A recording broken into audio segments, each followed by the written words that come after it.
प्रिय विद्यार्थियों, आप सभी का स्वागत है आपके अपने YouTube चैनल जी के लोना स्टडी पर। आज हम करने वाले हैं राजस्थान सामान्य ज्ञान के महत्वपूर्ण प्रश्न करने वाले हैं। राजस्थान हाईकोर्ट एलडीसी एग्जाम है वो 12 और 19 मार्च को है, तो राजस्थान हाईकोर्ट एलडीसी एग्जाम के लिए महत्वपूर्ण प्रश्न करने वाले हैं। तो चलिए फिर आज के इस वीडियो को स्टार्ट करते हैं। 1 नंबर प्रश्न है हमारा कि किस नरेश ने जयनारायण व्यास को मारवाड़ की ओर से संविधान सभा का प्रतिनिधि नियुक्त किया? कौन से राजा ने जयनारायण व्यास को मारवाड़ की ओर से संविधान सभा का प्रतिनिधि नियुक्त किया? प्रताप सिंह ने, रावजोधा ने, उमेद सिंह ने या फिर राव मालदेव ने? तो उमेद सिंह ने जयनारायण व्यास को मारवाड़ की ओर से संविधान सभा का प्रतिनिधि है वो नियुक्त किया। जोधपुर नरेश उमेद सिंह ने 1918 से 1947 ईस्वी तक जिनका शासनकाल रहा, जयनारायण व्यास को मारवाड़ की ओर से संविधान सभा का प्रतिनिधि नियुक्त किया था। उमेद सिंह ने जोधपुर स्थित छित्र पहाड़ी पर छित्र पैलेस की नींव रखी, जिसको आज उमेद पैलेस के नाम से भी जाना जाता है। ये उमेद सिंह के बारे में थोड़ी सी जानकारी है कि उमेद सिंह वो कहाँ के शासक थे, जोधपुर के राजा थे और 1918 से लेकर 47 तक उनका शासनकाल है वो रहा। अगला प्रश्न है 2 नंबर प्रश्न कि किस पंचवर्षीय योजना के अंतर्गत राजस्थान में क्षेत्रीय विकास की अवधारणा पर बल दिया गया? राजस्थान में क्षेत्रीय विकास की अवधारणा पर बल है वो कौन सी पंचवर्षीय योजना के अंतर्गत दिया गया? क्षेत्रीय विकास की अवधारणा पर चौथी पंचवर्षीय योजना के अंतर्गत बल है वो दिया गया। और चौथी पंचवर्षीय योजना का जो कार्यकाल है वो 1969 से 74 तक रहा, 1969 ईस्वी से लेकर 1974 ईस्वी तक। अगला प्रश्न है घग्गर नदी के विस्तार को पाकिस्तान में किस नाम से जाना जाता है? फोर्ट अब्बास, हकरा, मिठानकोट या फिर इनमें से कोई नहीं? घग्गर नदी के विस्तार को पाकिस्तान में किस नाम से जाना जाता है? घग्गर नदी के विस्तार को पाकिस्तान में हकरा के नाम से जाना जाता है। घग्गर नदी के विस्तार को पाकिस्तान में हकरा के नाम से जाना जाता है। और घग्गर नदी राजस्थान में हनुमानगढ़ जिले की टिब्बी तहसील के तलवाड़ा गांव के पास में प्रवेश करती है। इस नदी का जो उद्गम है वो शिवालिक पहाड़ियों से होता है तथा वर्षा ऋतु में इस नदी में बाढ़ के कारण पाकिस्तान के जो फोर्ट अब्बास एक स्थान है पाकिस्तान में उस तक पानी है वो चला जाता है। यानी घग्गर नदी और राजस्थान के हनुमानगढ़ जिले के टिब्बी तहसील के तलवाड़ा गांव में प्रवेश करती है और इस नदी का जो उद्गम है वो शिवालिक पहाड़ियों से होता है और पाकिस्तान में इसका पानी चला जाता है फोर्ट अब्बास तक और पाकिस्तान में इसके प्रवाह को विस्तार को हकरा के नाम से है वो जाना जाता है।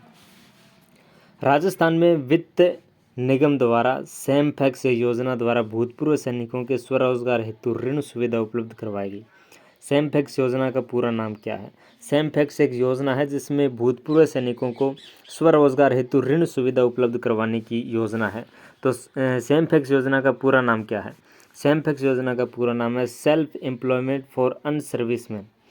Self employment for and servicemen. Self employment for and serviceman.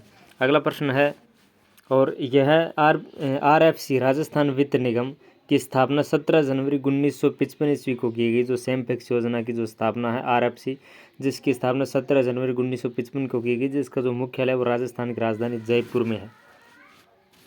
विश्व का पहला होम्योपैथिक विश्वविद्यालय राजस्थान में कहाँ स्थापित किया गया? विश्व का पहला होम्योपैथिक विश्वविद्यालय है वो कहाँ पर स्थापित किया गया? तो जयपुर में यह होम्योपैथिक विश्वविद्यालय वो स्थापित किया गया। राजस्थान में गार्डन लाइब्रेरी की स्थापना किसके द्वारा की गई? राजस्थान राज्य में गार्डन लाइब्रेरी की स्थापना है वो किसके द्वारा की गई? राय बहादुर इंसान के द्वारा, महाराजा राम सिंह के द्वारा, महाराजा सुहाई सिंह के द्वारा या फिर महाराजा जय सिंह के द्वारा? राजस्थान में गार्डन लाइब्रेरी की जो स्थापना है वो राय बहादुर इंसान के द्वारा की गई। और कब की गई? 1900 ईस्वी में की गई। राजस्थान में गार्डन लाइब्रेरी की स्थापना 1900 ईस्वी में राय बहादुर इंसान के द्वारा की गई। अगला प्रश्न है कि राजस्थान राज्य का कौन सा जिला सर्वाधिक ऊन उत्पादन करता है? बीकानेर, नागौर, अजमेर या फिर जोधपुर? राजस्थान राज्य का कौन सा जिला सर्वाधिक ऊन उत्पादन करता है? तो जोधपुर जिला सर्वाधिक ऊन उत्पादन करता है। तो डी नंबर ऑप्शन एकदम राइट हो जाएगा। और राजस्थान का जो जोधपुर जिला है वो राज्य का सर्वाधिक ऊन उत्पादन करता है। उसके बाद में बीकानेर आता है और उसके बाद में नागौर आता है। 1 नंबर पर बीकानेर आता है और 1 नंबर पर जोधपुर, उसके बाद में बीकानेर और उसके बाद में नागौर का स्थान आता है। राजस्थान के झालावाड़ जिले में सबसे कम ऊन उत्पादन होता है। सर्वाधिक ऊन देने वाली जो भेड़ की नस्ल है वो जैसलमेरी है। 4 बातें क्लियर होती है इसमें कि राजस्थान में सबसे जो अधिक ऊन देने वाली भेड़ की नस्ल है वो कौन सी है? जैसलमेरी है। सर्वाधिक ऊन उत्पादक जिला है वो जोधपुर है। कम उत्पादक जिला है वो झालावाड़ है। और 2 नंबर पर ऊन उत्पादक बीकानेर है और 3 नंबर पर नागौर है। अगला प्रश्न है राजस्थान राज्य में प्रथम खनिज नीति किस मुख्यमंत्री के काल में घोषित की गई?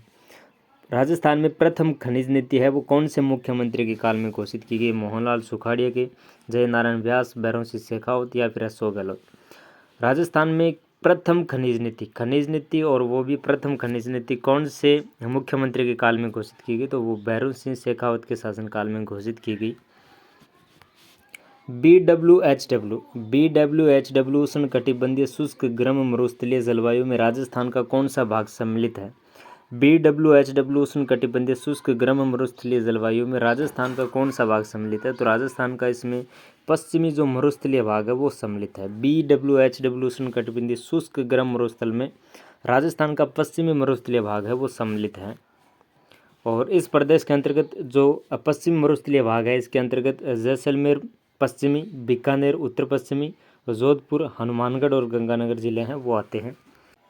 और 10 नंबर प्रश्न है कि उत्तरी अरावली की सबसे ऊंची चोटी कौन सी है? उत्तरी अरावली की जो सबसे ऊंची चोटी कौन सी है ये आपको इसका आंसर है वो कमेंट बॉक्स में बताना है। Thank you for watching video. अगर आपको वीडियो अच्छा लगा तो लाइक करना, चैनल को सब्सक्राइब करना।